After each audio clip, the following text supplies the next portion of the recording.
हजरत उमर फारूक आजम रज़ी अल्लाह ताला अन्हु की खिलाफत का जमाना तकरीबन 10 साल का जमाना। 10 साल हजरत उमर फारूक आजम ने खिलाफत का ओहदा संभाला। और ये 10 साल कैसे थे? अल्लाह अकबर। सिर्फ 2.5 साल के अंदर, सिर्फ 2.5 साल, कितने? 2.5 साल के अंदर मदीने का मंजर, मदीने का नक्शा बदल गया। एक सहाबी मुस्तफा ने एक दूसरे मुल्क से कुछ माल भेजा मदीने में हजरत उमर की बारगाह में कि ये गरीबों में तकसीम कर दिया जाए, ज़कात का माल है। मिस्र के गवर्नर ने भेजा था, मगर जब माल आया हजरत उमर फारूक आजम की बारगाह में, हजरत उमर फारूक आजम ने उस सारे माल को वापस कर दिया, लौटा दिया और फरमाया कि इस माल को वहीं गरीबों में तकसीम करो, क्योंकि अब मदीने में कोई भी गरीब नहीं है। अब मदीने में सब ज़कात देने वाले हैं, लेने वाला कोई नहीं है। ये नक्शा बदल गया। जब इधर से वापस गया ना, हजरत उमर ने फरमाया भाई यहाँ तो कोई लेने वाला ही नहीं है, तुम वहीं गरीबों में बांट दो। तो उन्होंने फिर उधर से वो माल रवाना किया और ये उधर से जवाब भेजा कि यहाँ से ये जो माल भेजा गया है इसीलिए भेजा गया है कि यहाँ भी इस माल के लेने वाले गरीब हैं ही नहीं। अब कोई गरीब नहीं रहा, माल फिर वापस आ गया। सोचो कैसा दौर था, इकोनॉमी का सिस्टम क्या था। आज 5 किलो की थैली मिलती है राशन की, लाइन लगती है, लाइन बोलो 80 करोड़ लोग, दावा है ना 80 करोड़ लोगों को राशन दिया जा रहा है। इससे ये पता लगता है कि 80 करोड़ लोग मुल्क के अंदर गरीब हैं, बेरोजगार हैं। इसका मतलब जानते हो? इसका मतलब यह है कि मुल्क की हालत अच्छी नहीं है। जिस मुल्क में 80 करोड़ लोग फ्री के राशन पे पलते हों, 80 करोड़ लोगों की हालत ये हो 5 किलो राशन के लिए लाइन में धक्के खाते हों, तुम क्या समझते हो वो मुल्क तरक्की कर रहा है? तरक्की इसे कहते हैं। हजरत उमर फारूक आजम ने सिर्फ 2.5 साल के अंदर ये हालात बदले मदीने के और पूरी दुनिया के, और इस्लाम के ज़ेरे असर खिलाफत हजरत उमर में जितना भी ये सब एरिया आता था 22 लाख मुरब्बा मील, हालात ये बदले जनाब कि वहां कोई गरीब ही नहीं बचा था, कोई ज़कात लेने वाला ही नहीं बचा था। फिर वो माल हजरत उमर फारूक आजम ने कहीं दूर के किसी मुल्क में भेजा और वहां पे वो गरीबों में तकसीम किया गया।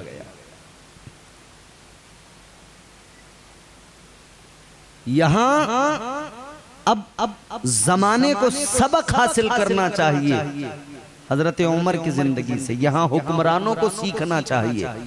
बल्कि गांधी जी ने इस मुल्क के राष्ट्रपिता करमचंद गांधी, करमचंद मोहनदास गांधी, गांधी जी ने यह कहा था कि हिंदुस्तान में डेमोक्रेसी को अगर बेहतर बनाना है तो यहां पर अबू बकर उमर की जिंदगियों को देखकर उनसे सबक हासिल कर लिया जाए। नबी के ऐसे 2 वजीर हैं कि उनकी जिंदगी को देख लिया, उनसे सबक हासिल कर लिया तो फिर मुल्क के अंदर खुशहाली और तरक्की आ जाएगी। हजरत उमर फारूक आजम अदलो इंसाफ के पैकर वो उमर कि शैतान रास्ता बदल दिया करता था, उमर के चेहरे को देखकर घबराता था। मेरे इमाम ने फरमाया, ताजदारे अहले सुन्नत ने फरमाया, वो उमर जिसके आदा पे शैदा सकर, वो उमर जिसके आदा पे शैदा सकर, उस खुदा दोस्त हजरत पे लाखों सलाम। वो उमर फारूक आजम जिसके लिए मेरे आका ने ऐलान फरमाया, ताजदारे मदीना ने फरमाया, अगर मेरे बाद में कोई नबी होता, अगर मेरे बाद नबूवत का दरवाजा बंद न हुआ होता, अगर मेरे बाद कोई नबी होता, आका फरमाते हैं फिर अल्लाह उमर को नबूवत अता फरमाता, यानी उमर नबी होता। मगर सुनो ये अजमत है जनाबे उमर फारूक आजम की, अल्लाह अकबर, गौर फरमाइए। हजरत उमर फारूक आजम वो अजीमुल मर्तबत शख्सियत, अल्लाह अल्लाह, उनके दौरे खिलाफत के अंदर इस्लाम फैलने लगा। दुनिया में इस्लाम कैसे फैला? ईरान को फतह किया गया, ईरान को कैसर और किसरा, ये दो नाम बड़े थे उस दौर के अंदर, फतह किया गया कैसर और किसरा को। और ये उस वक्त की सुपर पावर ताकतें थी कैसर और किसरा, जैसे आज की सुपर पावर ताकत अमेरिका को माना जाता है, ऐसे ही उस वक्त की सुपर पावर ताकत कैसर और किसरा। ईरान आज का बहुत बड़ी सुपर पावर रह चुका है। याद रहे हजरत उमर फारूक आजम के दौरे खिलाफत में फतह किया गया। देखो ना जज्बा मुसलमानों का, सुपर पावर से टकरा गए और उसकी ताकत का खुमार तोड़ दिया, नशा तोड़ दिया। जज्बात, अगर इस कौम के जज्बात बेदार हो जाए ना, तो फिर उकाबी रूह आती है और फिर तारीख रकम की जाती है। हजरत उमर फारूक आजम रदी अल्लाह ताला अन्हु का दौरे खिलाफत जरा याद करो। अल्लाह अल्लाह, आपने बड़े वाकयात सुने होंगे। इमाम साहब क़िबला ने जुमे में भी बयान फरमाया था, वो उमर है जो दिन में खिलाफत के उमूर देखते हैं तो रात में गरीबों की खबरगिरी किया करते हैं। रात में टहल टहल के आप गश्त करते हैं, देखते हैं कौन किस हाल में है। आप आ रहे हैं कहीं से, सफर करके वापस आ रहे हैं, लाला मुल्क शाम के इलाके से आ रहे हैं। उधर आपने रास्ते में देखा एक घर है, उस घर के अंदर के हालात ये हैं कि उस घर में फाका है, बच्चों की आवाज आ रही है, माँ कह रही है बच्चों सो जाओ सो जाओ, मैं खाना बना रही हूँ, जब पक जाएगा उठाऊंगी खिलाऊंगी। बच्चे कह रहे अम्मा ऐसी कल सुला दिया था, कुछ खिलाया नहीं था, आज फिर सुला रही। हजरत उमर ने आवाज सुनी, समझ गए मामला कुछ और है। हजरत उमर फारूक आजम रदी अल्लाह ताला अन्हु अंदर गए। आपने फरमाया क्या मामला है? कहने लगी फाका है। का इस हांडी में क्या है? का पानी है और पत्थर है। किस लिए? का बच्चों को बहलाने के लिए कि सो जाएं। आपको बड़ा दुख हुआ, गए सामान लेकर आए, अनाज लेकर आए, राशन लेकर आए, लाकर दे दिया, पकाया, उसके बच्चों को खिलाया। खिलाने के बाद में हजरत उमर ने फरमाया जरा अब एक बात बताओ, तुम मुझे जानती हो? का जानती तो नहीं। का अच्छा चलो मुझे नहीं जानती, मगर एक बात बताओ, खलीफा को जानती हो? उमर को जानती हो? कहाँ जानती हूँ, क्या ख्याल है उनके बारे में? कहने लगी उमर तो बड़े अच्छे आदमी है, मैंने सुना है, मगर मैं अल्लाह के यहाँ उमर की शिकायत करूंगी। मेरे बच्चे भूख से बिलक रहे थे, मेरे घर में फाके हो रहे थे, उमर को खबर नहीं थी। इतना सुना तो आंखों में आंसू आ गए। जनाबे हजरत उमर फारूक आजम की फरमाने लगे, ऐ खातून एक बात तो बताओ, उमर खलीफा है,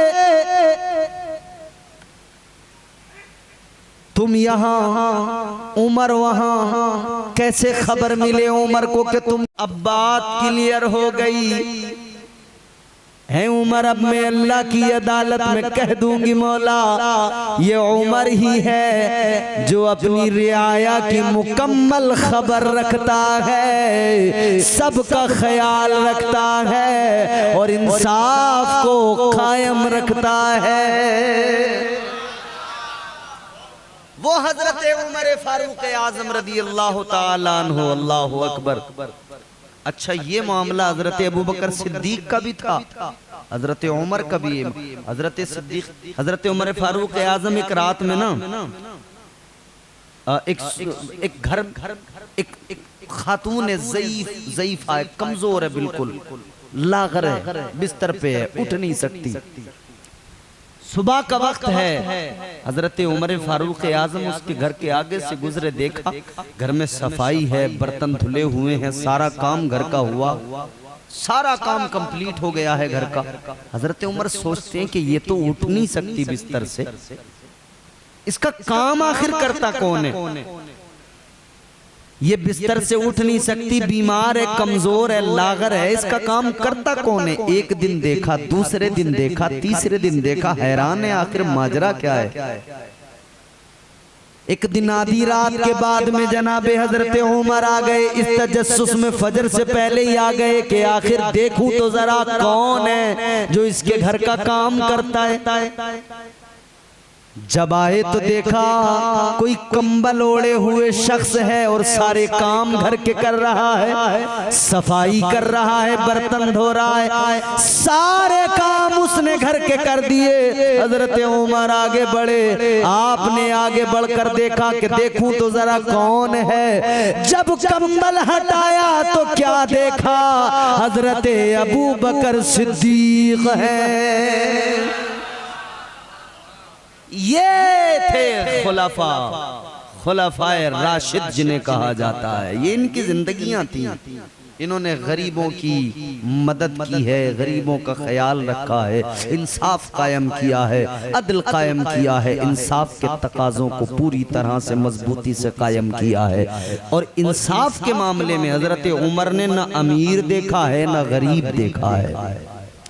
इंसाफ तो इंसाफ है। आजकल अमीर के लिए अलग है सिस्टम, गरीब के लिए अलग है, क्योंकि सारा खेल जो है वो पैसों का है। जिसके पास माल है वो इस दौर में साहिबे कमाल है, और जो कंगाल है उसका बुरा हाल है। माल वाले बच जाते हैं, गरीब फंस जाते हैं, कभी फंस जाते हैं, कभी फंसा दिए जाते हैं। क्यों हमें मौत के पैगाम दिए जाते हैं, ये सजा कम तो नहीं है कि जिए जाते हैं। आबगीनों की तरह दिल है गरीबों के शमीम, टूट जाते हैं, कभी तोड़ दिए जाते हैं। गरीबों का मामला तो ऐसे ही है भैया, कुचले जा रहे हैं गरीब, दबाए जा रहे हैं गरीब। जिनके आंगन में अमीरी का शजर लगता है, उनका हर ऐब जमाने को हुनर लगता है। मगर दौलत वालों को इतना जान लेना चाहिए, मिले उरूज तो इंसानियत की हद में रहो, मिले उरूज तो इंसानियत की हद में रहो। यही तो वक्त है कुदरत के आजमाने का। अल्लाह कभी दे के आजमाता है, कभी ले के आजमाता है। आजकल इंसाफ का गला दबाया जा रहा है। गरीब के लिए अलग मामलात हैं, उसके लिए अलग सिस्टम, अमीर के लिए प्रोटोकॉल अलग है। गांव में कोई गरीब हो, भले नेक हो, 5 वक्त का नमाजी हो, उसको कोई गांव में पूछ नहीं रहा, उससे ढंग से बात नहीं कर रहे लोग।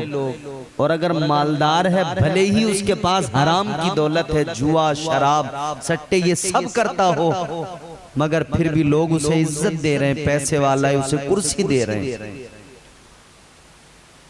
इज्जत पैसों की बुनियाद पर नहीं दी जाती, बल्कि अल्लाह ने ऐलान फरमा दिया, इन्ना अकरमकुम इंदल्लाहि अतकाकुम, तुम्हारा रब इज्जत उसे देता है जो परहेजगार होता है, जो तकवा शियार होता है। अल्लाह के यहाँ इज्जत का यही सिस्टम है, तकवा शियार परहेजगार को इज्जत दी जाती है। तो जान लो, आप कुर्सियां देखकर, मालो दौलत देखकर आप मुतासिर न हुआ करें, बल्कि ये देखा करें इसका किरदार कैसा है, ये देखा करें इसकी गुफ्तार कैसी है, ये देखा करें इसके मुआमलात कैसे हैं, ये देखा करें कि ये अमीर है, मगर ये भी ख्याल किया करें अमीर कैसा है, कहीं जुआ तो नहीं खेलता है, कहीं हराम की दौलत तो नहीं कमाता है, कहीं गरीबों का हक तो नहीं मारता है, कहीं डांके तो नहीं डालता है, कहीं चोरियां तो नहीं करता है,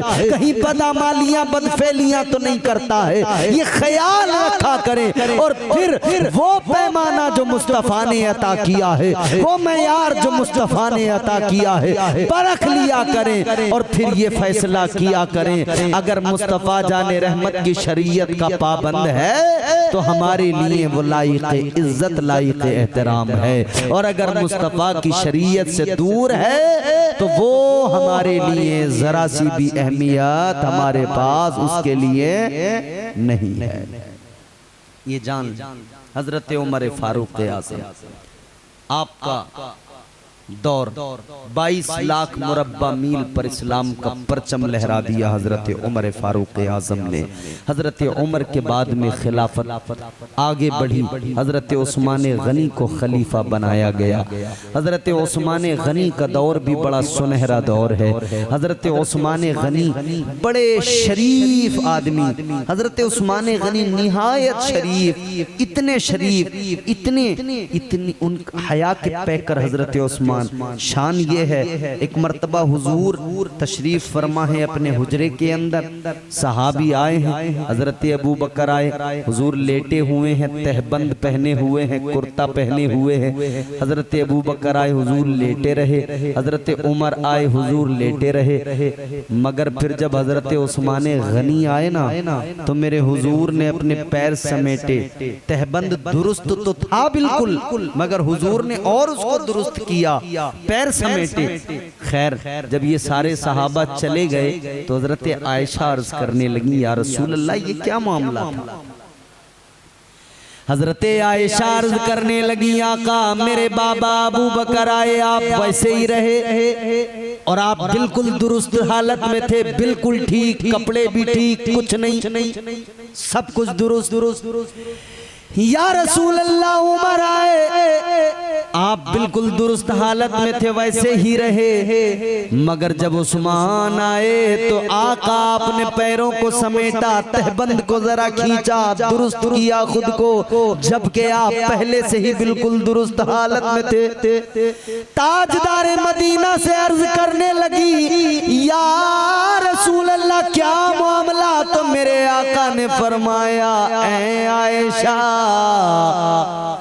ऐ आयशा ये बताओ क्या मैं उससे हया न करूं जिससे फरिश्ते भी हया करते हैं।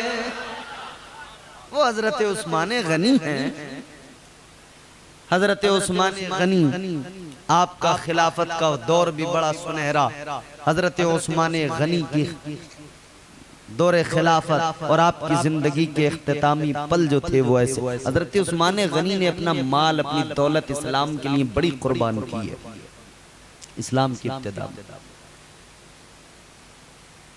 अपना सारा माल, एक दो मरतबा नहीं कई मरतबा हजरत उस्मान गनी, एक कुआं था मदीने में जब आए थे ना साहबा हिजरत करके, एक यहूदी का एक कुआं था, वो पानी बेचता था लोगों को।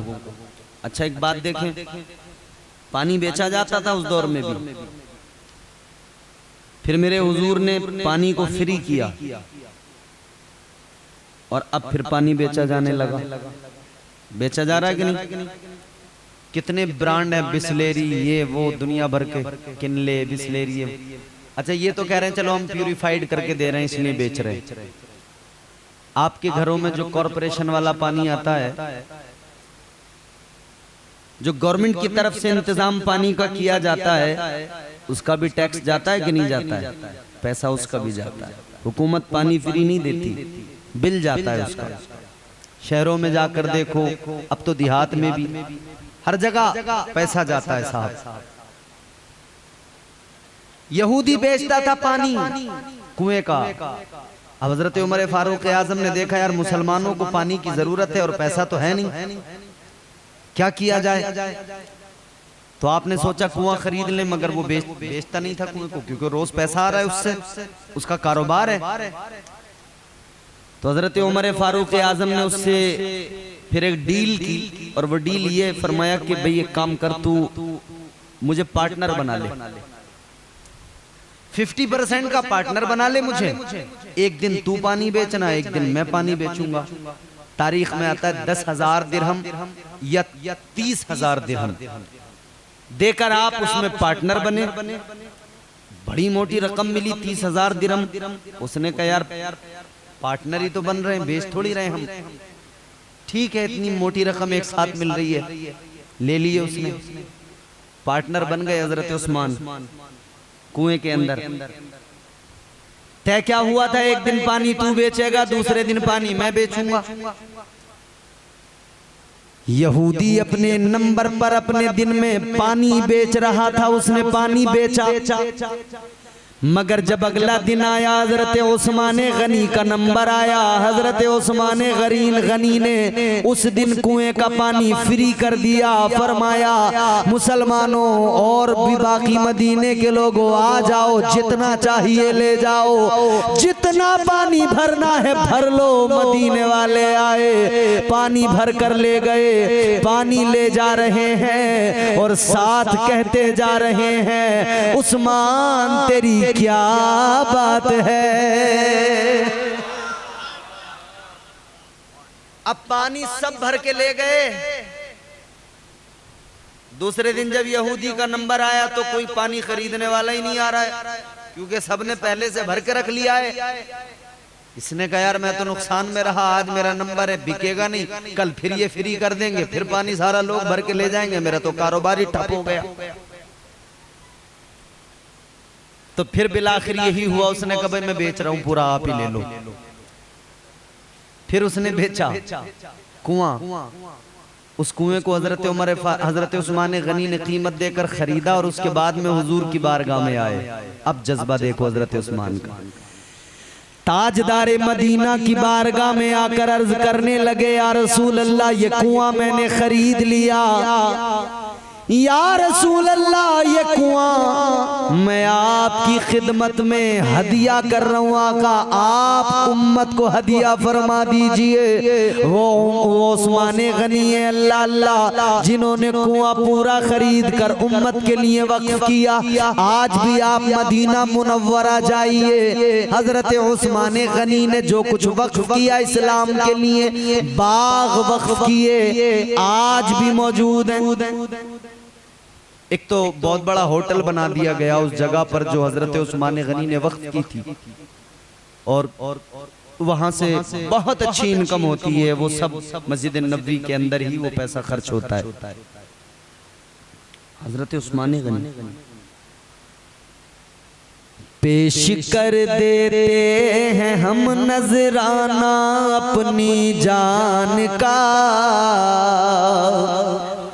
नजराना अपनी जान का पेश कर देते हैं हम, नजराना अपनी जान का, नजराना अपनी जान का पेश कर देते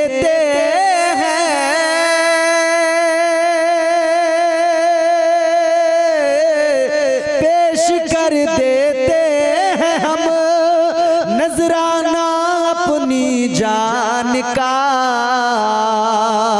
मरहला मरहला आता है जब इस्लाम तेरी शान का,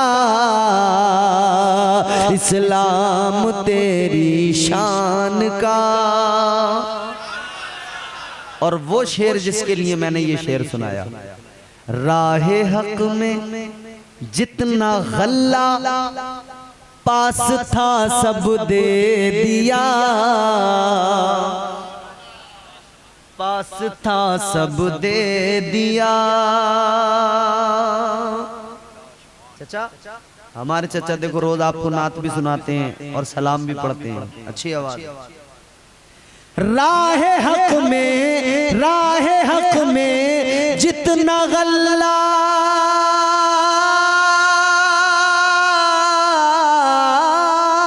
राहे हक में जितना गल्ला पास था सब दे दिया।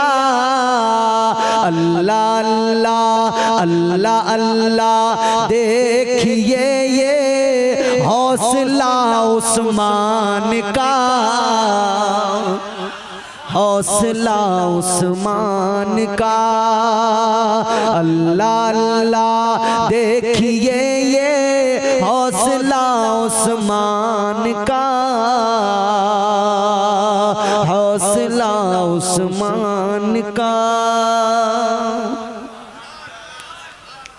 हजरत उस्मान गनी का दौर बड़ा अच्छा गुजरा, लेकिन आखिर में मिस्र के बलवाइयों ने आकर दंगा किया और उसी में हजरत उस्मान ज़ुन्नुरैन की शहादत हुई। और उसके बाद में इख्तिलाफात भी जन्म लेने लगे। मौला अली खलीफा बने।